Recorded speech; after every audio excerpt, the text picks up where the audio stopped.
अस्सलाम वालेकुम जी। आप देख रहे हैं पे टैक्स का यूट्यूब चैनल और मेरा नाम एहसन सिद्दीकी है जी। आज की व्लॉग में मैंने आपसे तकरीबन 3 से 4 कुछ डेवलपमेंट्स हैं, कुछ न्यूज़ हैं वो डिस्कस करनी है, जिसमें जो हमारे सैलरीड क्लास है उसमें जो नए इनकम टैक्सेस लगाए गए हैं डायरेक्टेड बाय IMF वो शेयर करना है। इसके अलावा जो सुपर टैक्स लगाया गया जी उसके बारे में, फिर जो हमारे सेंट्रल बैंक जो स्टेट बैंक है उसके रिज़र्व्स कहाँ पे खड़े हुए हैं as per the reports of central bank, वो आपसे डिस्कस करना है। फिर मैं आपको बताऊंगा कि जी एक मुल्क बैंकरप्ट कैसे होता है या एक मुल्क बैंकरप्ट कब कहलाता है, सो दैट आप करंट सिचुएशन को ख़ुद देख के आप अंदाज़ा लगा सकें कि पाकिस्तान इस वक्त कहाँ पे खड़ा हुआ है। तो सबसे पहले स्टार्ट करते हैं जी। जैसे आप सबको ही पता है कि गवर्नमेंट ऑफ पाकिस्तान ने कुछ नए स्लैब्स इंट्रोड्यूस कर दिए हैं सैलरीड क्लास पे। अब वो स्लैब्स क्या है वो मैं थोड़े बहुत आपसे पढ़ लेता हूँ, तो आपको थोड़ी क्लैरिटी हो जाए कि जिसका सैलरी ब्रैकेट कहाँ पे आता है तो उसको कितना टैक्स देना पड़ेगा। सबसे पहले जी जिनकी सैलरी 50,000 तक रुपीज़ तक है उनके ऊपर कोई टैक्स नहीं है, ज़ीरो टैक्स है। अब जिनकी सैलरी 50,000 से 1 लाख के करीब जाती है उनको 2.5% टैक्स देना पड़ेगा ऑन अमाउंट एक्सीडिंग 50,000 रुपीज़। अब जिनकी तनख्वाह 1 लाख से 2 लाख के दरमियान है जी उनको 15,000 रुपीज़ टैक्स देना पड़ेगा plus 2.5% exceeding 12 lakh rupees per annum. इसी तरह जिनकी तनख्वाह 1 लाख से 2 लाख के दरमियान है उनको जी जिनकी तनख्वाह 2 लाख से 3 लाख के दरमियान है उनको 1,65,000 पर ईयर टैक्स देना पड़ेगा plus 20% on amount exceeding 24 lakh rupees. इसी तरह जिनकी तनख्वाह 3 लाख से 5 लाख के दरमियान है उनको जी 4,05,000 के करीब ईयरली टैक्स देना है प्लस 25% ऑन 36 लाख रुपीज़।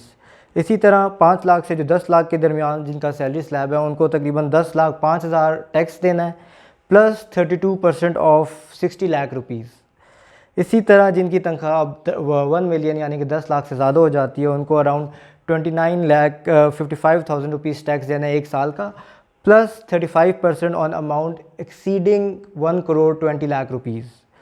अब यही सारे सैलरी ब्रैकेट्स हैं। वो आपने देखा है कि पाकिस्तान के तकरीबन 19 लाख के करीब सैलरी टैक्स फाइलर्स हैं और मोस्टली जो है IMF की शर्त के बाद जो है वो टैक्स ब्रैकेट में आ गए हैं, फॉल कर गए हैं।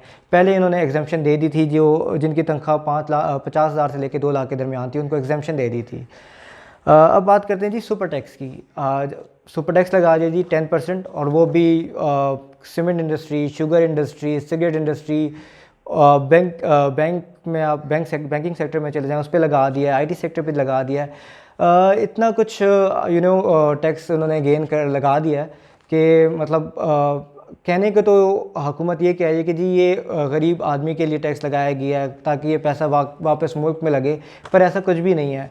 एट दी एंड ये पैसा कंज्यूमर पे ही आगे फॉरवर्ड हो जाएगा। यानी कि अगर आप मुफ्ता इस्माइल साहब बात करते हैं कि जी वो साल का 20 करोड़ रुपए सुपर टैक्स दिया करेंगे, तो आपके ख्याल में ये 20 करोड़ रुपए क्या वो अपनी पॉकेट से टैक्स दे रहे होंगे? नहीं, ऐसा बिल्कुल भी नहीं है। एट दी एंड कंज्यूमर के ऊपर ये टैक्स फॉरवर्ड होगा, जो उनकी प्रोडक्ट्स हैं उस पर वो एक्स्ट्रा पेमेंट्स वगैरह या उसकी प्राइस बढ़ाएंगे। सीमेंट इंडस्ट्री वही टैक्स फॉरवर्ड करेगी अपने उसके कंज्यूमर्स के ऊपर। तो ये अगर हुकूमत कह रही है कि जी ये गरीबों के लिए टैक्स है, तो ऐसा कुछ भी नहीं है, ऐसा बिल्कुल भी कुछ भी नहीं है। एट दी एंड गरीब और मुल्क की आवाम या कंज्यूमर्स ने ही ये टैक्स आगे पे करना है हुकूमत पाकिस्तान को।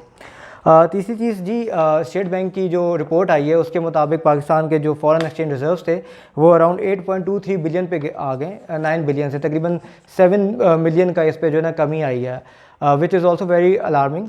पर अच्छी न्यूज़ आप कह लें कि ये है कि जी चाइनीज़ बैंक की तरफ से पाकिस्तान को 2.5 बिलियन का लोन दे दिया गया है, तो वो जो एक्सचेंज रिजर्व्स हैं वो अराउंड 11 बिलियन के करीब चले जाएंगे।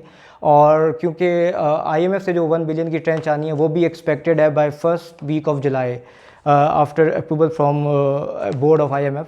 तो मोस्ट प्रोबेबली रिजर्व्स आपके जो हैं वो 12 बिलियन के करीब चले जाएंगे जुलाई की फर्स्ट वीक तक, जो कि खुश आइंद है। अब मैं बात करता हूँ कि जी जो मैंने आपको बताना था, इन्फॉर्मेशन देनी थी कि जी एक मुल्क डिफ़ॉल्ट कैसे होता है या डिफ़ॉल्ट की तरफ कब जाता है या कब कहलाता है कि वो डिफ़ॉल्ट हो गया। मुल्क उस वक्त डिफ़ॉल्ट की तरफ जाता है जब उसके जो फॉरेन रिजर्व्स हैं, जो अभी जिस तरह मैंने बताया कि पाकिस्तान के पास अभी 8.23 बिलियन है, वो जब ज़ीरो लेवल पर आ जाएँ।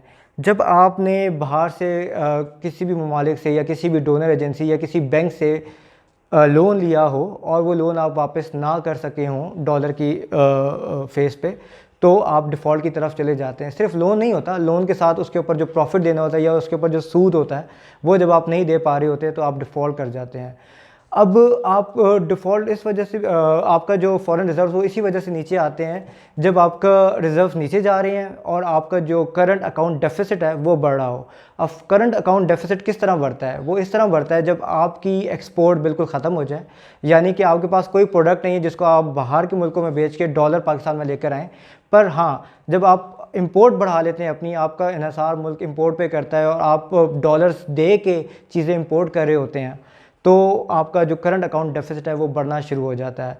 ज़ाहिर बात है, जब मुल्क से डॉलर बाहर जा रहे हैं, मुल्क में डॉलर नहीं है और मुल्क में डॉलर वापस नहीं आ रहे, तो यकीनन आपके जो फॉरेन रिज़र्व्स हैं, जो एक्सचेंज हैं, वो नीचे चले जाते हैं और आपके पास मज़ीद जो आपने लोन वापस करना है वो डॉलर की फेस पे वापस करना है। आपके पास डॉलर्स हैं नहीं, तो डेफ़िनेटली आपका मुल्क फिर डिफ़ॉल्ट की तरफ चला जाता है।